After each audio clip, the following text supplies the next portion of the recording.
Well, good day! February 14th is just around the corner, so it's another perfect time to showcase a Charlie Brown Valentine's Day special. Quick note, I've been fighting a flu with a really crazy fever and just distortion, so I hope everything I make beyond this point, makes sense. Cause man, oh my god, cause some of the stuff I don't remember doing. So as per usual, let's recap the special itself, then I'll give you some of my interesting thoughts on it, and we'll talk some more things behind the scenes after. So alright, let's go. Okay, so let's get into the meat and potatoes of this one. It's all about Charlie Brown being infatuated with a girl, the pretty little red-haired girl, whom he doesn't even know the name of, but he's trying to pump himself up and give himself all this courage to go up and talk to her, but he kind of shies away all the time, like, at one point she drops her pencil and he's like, oh my god, I'll give her back her pencil and she'll love me, right? Wrong. Because Lucy just ganks the pencil from him and gives it back to old Redhead there. He even goes out and buys a box of chocolates to give to her, but he can't even go talk to her, so he just hides behind a tree all day. That's how you get girls to notice here, right? Yeah, I guess, what else do you do, right? Well, you can do what Marcy did. You see, she actually likes Charlie Brown, and she wrote him a Valentine letter professing her liking of him. And she even walked to his house to ask him if he likes her back. That's how it's done, Chuck, man. The moxie, the gumption, right?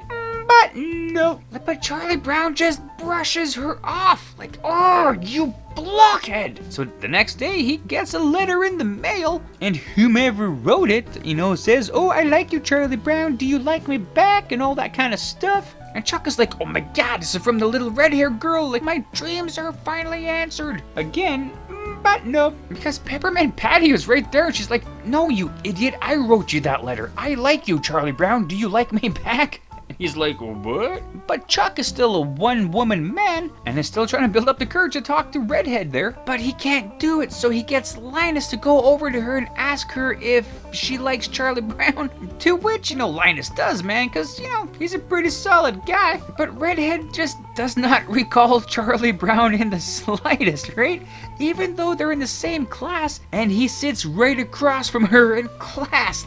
Ooh. Man, everybody knows Charlie Brown, right? For better or for worse, they know who he is. But I guess not. Tough break, bud. And with that, there are plenty other examples of this where we spend a lot of time, and I mean a lot of time, of Charlie Brown just daydreaming out loud about how he would talk to her, how they'd fall in love, blah blah blah, but he still can't come up with the courage to just say hello. It gets to the point where she's handing out Valentine's Day cards to all her friends, and Charlie Brown's noticing from a distance, not creepily or anything, but she doesn't know who he is, so she doesn't make a card for him, which kind of breaks Charlie Brown's heart a little bit. So Linus, being the good buddy he is like, yo, this is what you do. You get her phone number, you call her up, you invite her to the Valentine's Day dance, and boom! The true love will happen, man. And it's kind of what do you do, right? Because, on one hand, she's already stated she has no idea who Charlie Brown is, and would she go to the dance with someone she doesn't even know of?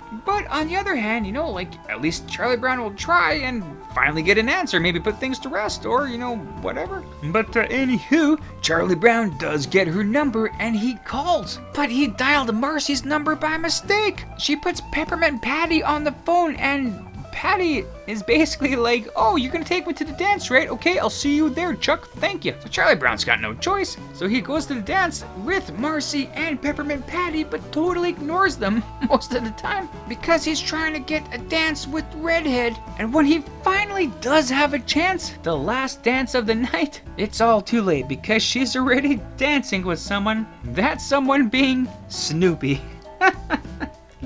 I think I've said this before, but what a spiteful dog, if there's one thing Snoopy would know at this point is how much Charlie Brown has been pining over this girl. And he's like, yeah, you know what? I'm gonna dance with this girl. I'm gonna show you how easy it is. to just walk up and say, yo, let's dance. Poor Charlie Brown, that's where the story ends with him, with the same place he was before. The girl of his dreams doesn't even know he exists. But it's not like everybody else had a really happy ending story kinda either. From snippets we've seen in this special, Lucy, try as she might, did not get a Valentine from Schroeder, and Sally didn't get a Valentine either from her sweet baboo, Linus. So it kinda looks like everybody kinda missed out on this Valentine's. And with that, that is the end of this fantastic tale. So that was an interesting little one here. So this one kind of showed a whole new direction for the whole Charlie Brown special franchise, I guess. It was kind of a different tone, and the whole story was, as rushed as it was kind of, you know, jumbled up, kind of getting through it, but it all still made sense, which was good, but that's just the way they are kind of nowadays. I think I touch on that topic a little later on in the video. But other than that, you got Charlie Brown, you know, yet again chasing the love of his young life, the pretty little red hair girl. And I think it's something a lot of people can really relate to. Like, there's someone you really like, but like you're just so nervous. You can't even bring yourself up to walking over them and, you know, saying hi or anything, or asking them out, no less, you know. So for a lot of people, that would be relatable, right? Like the whole kind of pressure of Valentine's Day, of if you want to be with someone or find someone, you know, might not always work out because you put roadblocks in front of yourself. And also, Charlie Brown had two other girls who expressed interest in him, like right to his face, with Marcy and Peppermint Patty. But as they say, the heart wants what the heart wants, and if the heart wants the pretty red-haired girl, like, you just have blinders on, right? I'm sure we've been in that situation before too. I think I have been, you know, so 'tis the way it is, right? So these newer specials don't really have a moral of the story, kind of like the older specials would, especially when talking about certain holidays, you know, and all the pressures and the expectations based on them. Much like you've seen with the Charlie Brown Christmas special, the other Valentine special, Halloween special, well, to a degree. This one was kind of refreshing in that sense. It was just a straight-on story without anything kind of, you know, really behind it, but we can still pick up things, you know, kind of out of it, so yeah. So if you haven't watched it yet, you know, it's a cute little thing. I'd recommend checking it out. And other than that, let's see what else we can find out about this special here. So, this is the 40th Charlie Brown special that's been produced. Like, that's insane. 40 of them? Holy crap, right? Even though it has been the 40th, there have been a number of firsts that have happened with this special particularly. So every special that's aired, except for one, has all been shown on CBS. I think the Super Bowl one was on NBC, if I'm correct. And then this one would be the first one that was shown on ABC. So after 39 specials have been shown, you know, the interest for them was kind of slowing down, and CBS was like, ooh, that's not good. So they just stopped picking up new Charlie Brown specials. Also, this was the first special to be produced after the death of Charles Schulz. You know, the creator of the entire Peanuts gang and the whole universe there. He unfortunately died in the year 2000, so that was just 2 years before this special was aired. But he still gets writing credits for this one. So, like most Peanuts specials have had their stories based on stories from the original comic strips and whatnot, but those scripts have been more fleshed out with additional segments added to the script and stuff like that. You know, like, for example, the Great Pumpkin and other Halloween costumes and whatnot were featured quite a bit in the comic strips, but when the time for the Great Pumpkin special came out, they really reworked a lot of it to make it a bit more of a coherent story from beginning to end. But this featured specials and the ones that have followed since his death, they're all based purely on the comic strip, completely, like the whole story writing part of it. Just taking the stories out of there and just kind of just animated instead of printed on, you know, newsprint. And you can kind of tell that this kind of happens too, like if you compare this special to some of the older ones, because of how quick each scene just kind of happens. How quick it starts and how quick it ends. It's basically kind of like how quick it is to read a 3-panel comic strip, you know? Just one really short scene after the other, just non-stop. So like it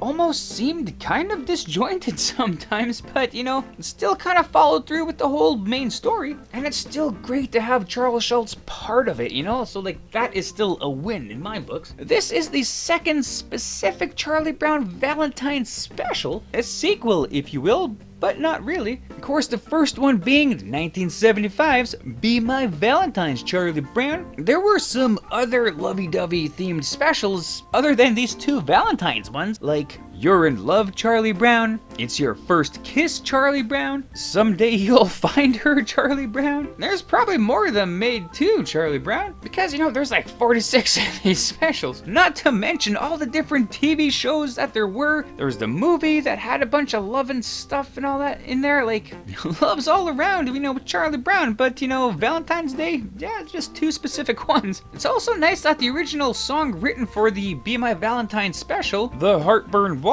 was used again in this special as well. It's like the official theme song of getting no Valentine's Day cards, I guess. Poor Chuck. So the pretty red-haired girl is featured in quite a bit of these Charlie Brown specials, but this is one of the very few ones that you actually see her like fully, from head to toe. Usually in the other ones you'll kind of see her from a distance or see her partially, and you just kind of know that she's there, but you actually get to see her, like her face and everything, even though she has no lines in this one. In the other two specials where we see her completely would be It's Your First Kiss, Charlie Brown, and the Happy New Year, Charlie Brown specials. In those two specials, her name is mentioned as Heather, but she's never mentioned by name at any other time, just the pretty red-haired girl. Like, how would Charlie Brown not remember this girl's name? Like, he's totally infatuated with her, which, well, yeah, I guess maybe that's why he just gets so nervous around her that he forgets her name. So Heather is inspired by a real girl from Charles Schulz's life back in his youth, because back in the day he was really fond of this red-haired girl that I think it was in school, but he never had the courage to talk to her, and I think when he tried it was already too late because she was dating somebody. So he reworked that real life experience, into Charlie Brown's infatuation of love. Rate what you know, right? Like, it's really good to note that the Charlie Brown world is like still going strong, right? Like, even on TV, like the first special was what, 1960s? And even in recent memory, you've had a bunch of new Peanuts and Charlie Brown shows. Like in 2016, there was a new show just simply called Peanuts. In 2019, we have Snoopy in Space. And in 2021, there was, The Snoopy Show. And of course, in 2015, there was that movie, which was actually like super fantastic. I knew it was gonna be good, but I was even more blown away by how good that movie was, in my opinion anyway. So yeah, other than that, I guess that's